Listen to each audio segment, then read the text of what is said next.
طب بنعمل الغساله في بوط ليه؟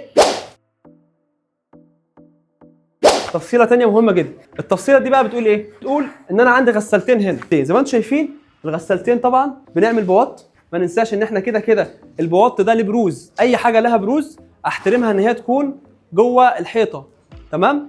حطيت البوطين لاين واحد، اكس واحد، احترمت المسافات كويس جدا، الابعاد بتاعتي، حطيت البوط بالشكل المنظم ده، حطيت التغذيه بتاعتي، السن بتاع السباكه نفسه بعد البوط بسنتي بالظبط. تمام؟ عكس ما هي سنتي، يا يمشي مع البوط يا يقف بعد سنتي، عشان بعد كده الليات بتاعت السخن والبارد بتاعت الغساله تشتغل معاك مرتاحه خالص وهي الغساله هنا. طب بنعمل الغساله في بوط ليه؟ عشان بعد كده لما اجي احط الغساله ما الاقيش الغساله بتاعتي بارزه بره التجليده او البار بتاع المطبخ. هنا بقى الفكر ان انت ازاي بتقلل وبتدي ايمج للعميل وبتدي خبره للعميل، لان انت لو انت الغساله بارزت بره هتضطر ممكن ان انت تكبر البار بتاع المطبخ. طب كبرت البار بتاع المطبخ تكلفه دبل، لان 60 سم بتوع البار بيبقوا اللوح بيتقسم نصين، اللوح بيجي بتاع الخشب، اللوح الخشب نفسه 120 تمام، فبيتقسم نصين بالظبط، فما بيهلكش مع اللي بيعمل المطبخ. فعشان كده احنا ليه اصلا المطبخ بقى 60؟ عشان الموضوع ده. انا ممكن اعمل مطبخ 65 عادي واخلي الغساله بارزه، بس انا